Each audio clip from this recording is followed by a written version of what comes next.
Hello everyone, welcome back to the channel. I am Madcapper and this is another video on Watcher of Realms.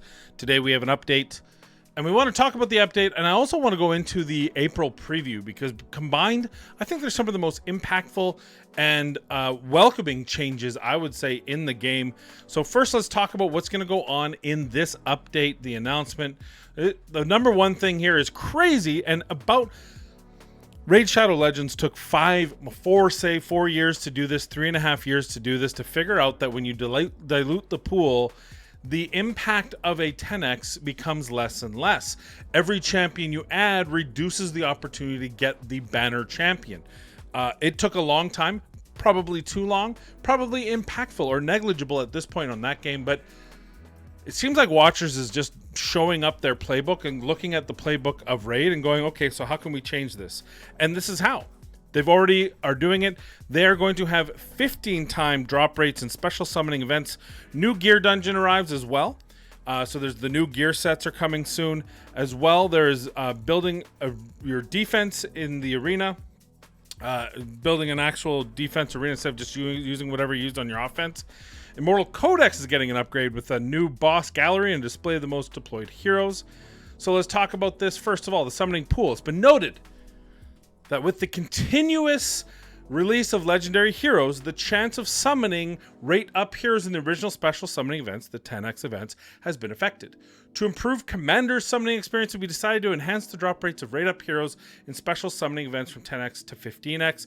This will take effect on March 29th, 2024 at midnight UTC -8. Is that Eastern time? No, it's Pacific time, I think.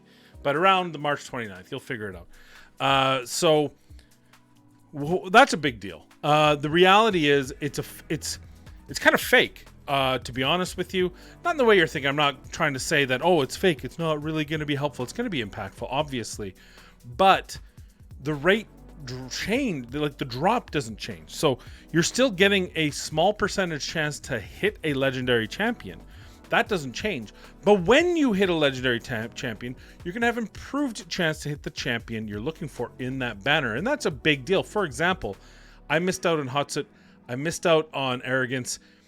At 15 times, I pulled enough shards and made sure I had enough shards to pull, and that's the key for Moonton's perspective, is that I still had shards. I still purchased packs in order to make sure that I would hit, well, not so much Hots that I just pulled what I had, but I definitely, for Arrogance, bought. And the reason why I didn't spend a dime on the Hatset isn't because I didn't want Hatset. It's because, look, it became the point where I'm like, a 10x is not good enough anymore for me.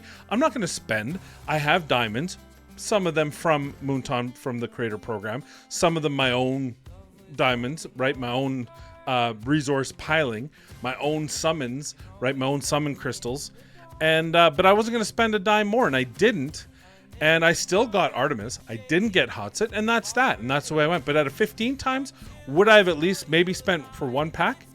Yeah, I think the answer is probably yes. Yes, I would have. Because I would have felt it was important enough for me, and I'm losing my tracking here. I think you guys might see me. Boop. There we go. Now it's tracking on my mouth. That's weird. I'm having fun. The lighting's different up here than when I'm sitting down, but I got to stand up because my back's really killing me. So hopefully that isn't too crazy for you. Oh, wait. Hold on. Now it's tracking on the mic. Oh, yeah. This is going to be interesting. There we go. There we go. Now it's found my face. I should edit that out, but I'm not going to. So, big deal. Really like to hear it. Gear Dungeon is finally open. You can now access via Raid's Gear Raid. That'll be fun. That'll be interesting. The new dungeon. It looks like the current fusion that's going to be happening on I keep wanting to call him Drokul because he reminds me of the guy from Raid, but we're going to have that. So there's a new gear. It's a variant gear. Commanders can obtain unidentified gear in the Gear Dungeon, which can be identified in the Foundry to turn into variant gear. Wicked Vengeance or Light's Grace, which has crit damage and attack or healing effect and rage regen. Both probably pretty good. I'm looking forward to that. There's the three-piece set, or the right side set, is Hell's Lament, Tempered Will, and Unshaken Will. Hell's Lament, when the ultimate is triggered, increases damage by 30% and crit damage by 40% for 5 seconds. It's pretty good, especially I think for fast rotating, fast triggering. Like think Wrath. Think Abomination, you know, even Lady Lust herself. when you've got these fast triggering ultimates, I think that's going to be crazy because they typically don't last as long, but they happen more often, which means you're going to get these short bursts of extreme damage. Looking forward to that. Tempered Will, bonus damage reduction 50. Oh, just one more thing, Hell's Lament, where I don't think it'll be useful. A champion, I'm thinking like Hex, right? Hex has a very long, slow, drawn out. 5 seconds is going to be, could be one shot if you have that. If you pick the Joker card and for that bonus damage, that basically would be a waste. Does it even last 5 seconds, right? So I'm a little bit, just be careful. Hell's Lament is not for every champion. It's going to be for those fast, quick triggering ultimates for damage dealers. Tempered Will, bonus damage reduction 15% for each enemy blocked. Increases defense by 5%, stacking up to 4 times. That's going to be great for the fusion champion, whose name has left my building, my temple. The name has left it. What the heck is his name? It's going to drive me bonkers. Crodor. Sorry. Apologies. Crodor. That'll be really good for Crodor. It'll be really good for anyone who's blocking damage, right? Brokir, Regulus, Olog. Extra defense that you're getting, that you're not having to sacrifice HP to get the defense, but this is just giving, and the damage reduction is going to be really good. I think that's a nice kind of boost on the what is the other one called? Unshaken. So the standard 3 on the side for the reduced Guardian set, isn't it? And then Unshaken Will, when deployed, HP plus 20. Oh, never mind. When being attacked, recovers 5% of max HP, triggers up to 1 time every 5 seconds. Okay, so Unshaken Will on Cerberus, let me know what you think. I think that's going to be crazy good because now Cerberus will be able to heal himself with his artifact and heal himself with this, because this is not allies healing him. This is his own set. So you give him more HP, you sacrifice a bit of damage, but his survivability is way longer. Going to be amazing in the Codex, maybe even pretty amazing in Arena. That set, interesting on that set, but the obvious ones are anyone who's blocking. Again, your Brokir, your Regulus, Unshaken will be very good. Morale, set bonus when on the field. All allies deal 4% bonus damage, does not stack. I thought we already had that set. Is that just means we can get that? So I thought that set was always around. I just never... Anyway, yeah, you put that in one of your champions, probably a support champion. As long as they're on the field, everyone gets 4% bonus damage. Why not? Hero adjustments. Boreas, Arbiter Frost. We knew this was coming. Interestingly enough, it looks like they didn't change their debuffs at all. As we proved, as I did it, I thought the nerf was too high, but I thought it was needed. So I was okay with the nerf. I thought adjusting his rates to a proper world. I did think that all of a sudden he became the 2nd or 3rd best mage. I think Comet might be better in most areas. But because this guy has a freeze component to it, maybe I'm wrong. Maybe he's still the best. I don't know. I rate him as 3rd best now. But the reality is he still can get the job done.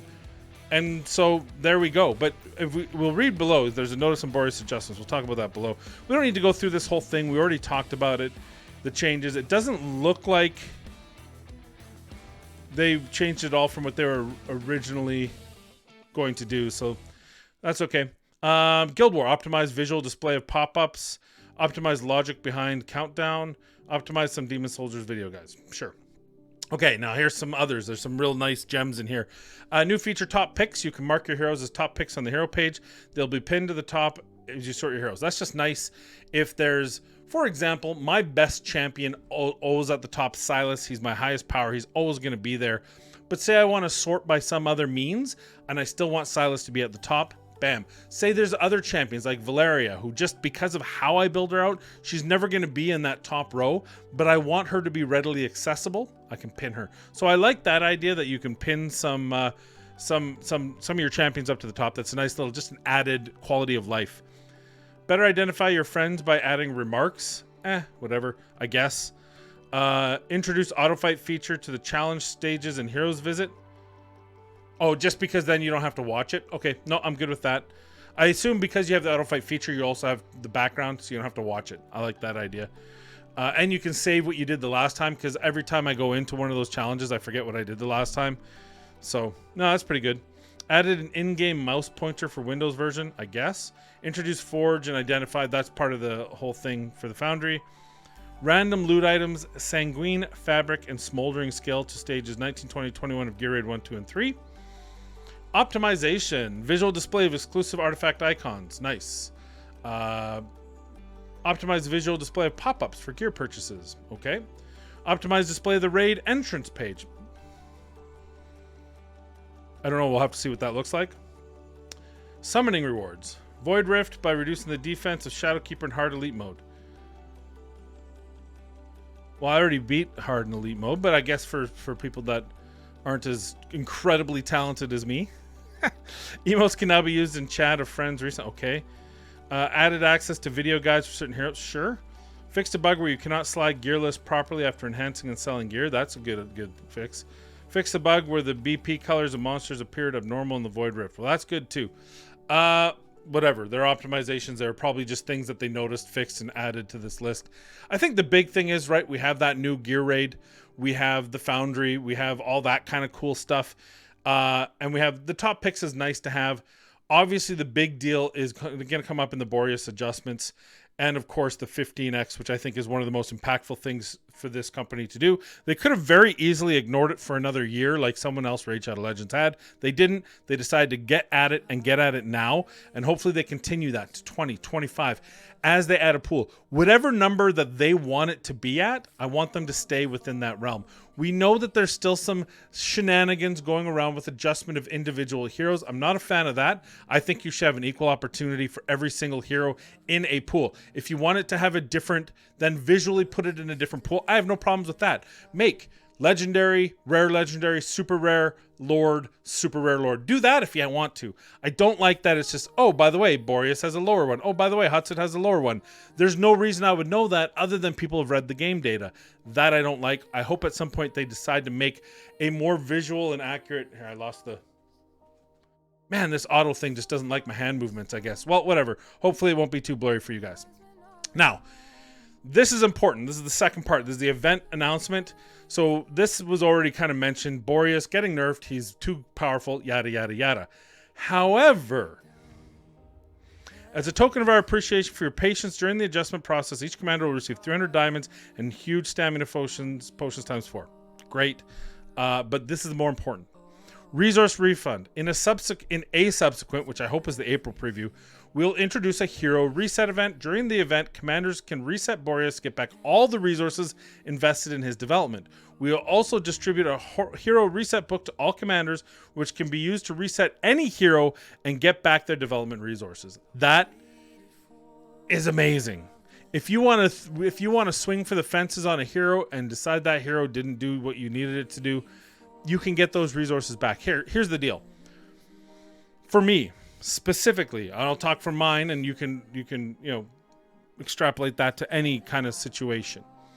I probably won't use that on Boreas. I'll probably keep Boreas because why not? I'm not that hurt up that I need another champion to use his resources.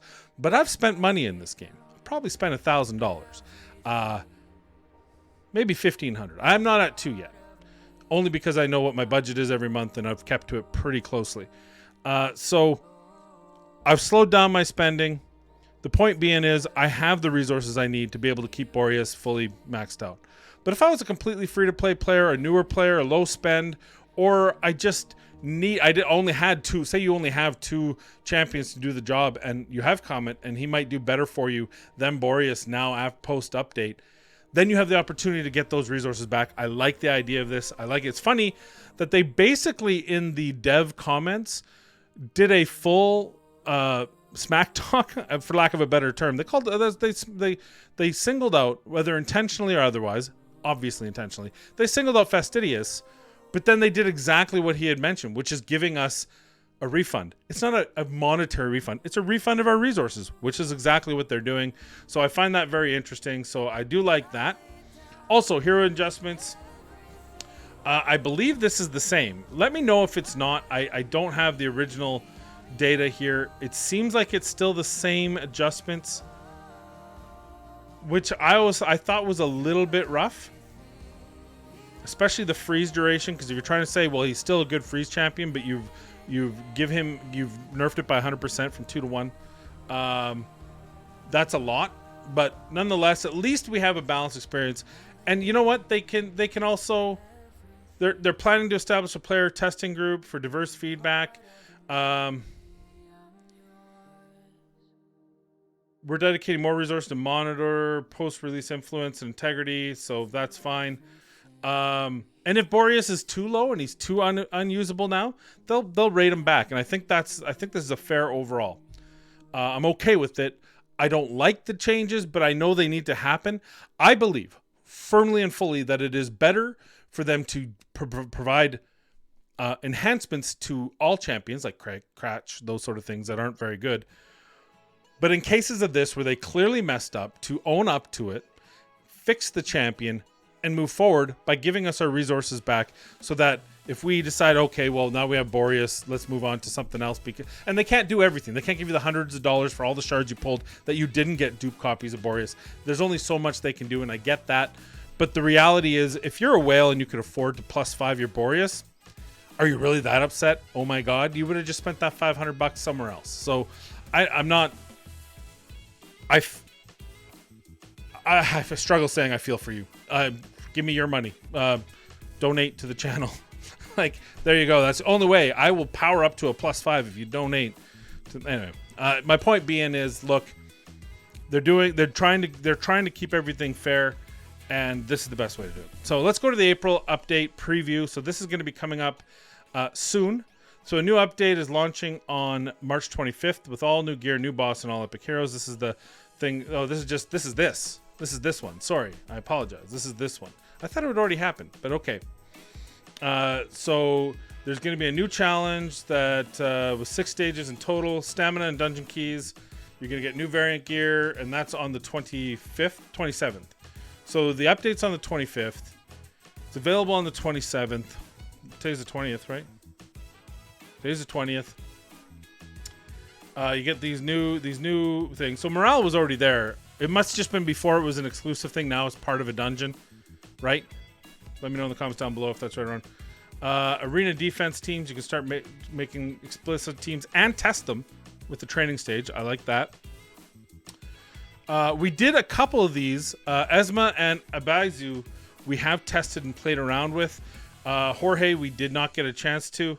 Esma I think is really cool. I think you'll probably enjoy all these champions, so it's nice to see some new epics in the game, especially ones that are going to be at least reasonably usable. I think that's a fair statement, so really looking forward to that. And that's all we have. I don't know why they call it update preview for April when everything's going to be in the game before April, but hey, here's why. Obtain new epic cultist Lord Abazu through shard summoning events starting on 4/19. So there'll be a summon event as well, so a fragment event for Abazu. I like that. She's a lord too, so that's good too. So that's a nice thing to know happening. That's coming available on March 29th. They'll be available March 29th. The event will happen on the 19th of April. And they're telling us, holy crap, they're telling us. Look, you can agree or disagree with some of the things that this company does, and certainly hiding summon rates, adjusting them in the background without letting people know, that's kind of sus. But at the end of the day, tell me the last time you saw from Raid Shadow Legends or Summoner's Glory or Summon for Summons and the Dragons of Summons Past and all the other gacha games out there, they're giving us a full month advance warning of a fragment event that's going to be coming in. Oh, which by the way are easily obtainable. Even this current one for what's his name, Crowdor, is going to be relatively easy, because if you watch Fastidious's breakdown, you can skip all the summoning events or skip 2 of them and skip another event. It's beautiful. I like it. The hardest one, I'm never, obviously fragment events are way better than fusion events, but even for a fusion event, they're still making this way easier than it is for others, which will make it more accessible to the common folk and allow us to do it. But they're not giving unfair advantage by allowing us to do it multiple times. So the whales can't just do, fuse 4 or 5 copies of them, which I like that idea as well. So that's all we have. That's the update. What do you think of the update? I think I like it. I think it's impactful. I think the changes they made by far and large are great, especially giving the resources back for Boreas the 15 times and the new epic champions and the new dungeon. What a great end of the month and start into April. Have fun with it. And as always, like, subscribe, be safe, be kind, and we'll see you in the next video.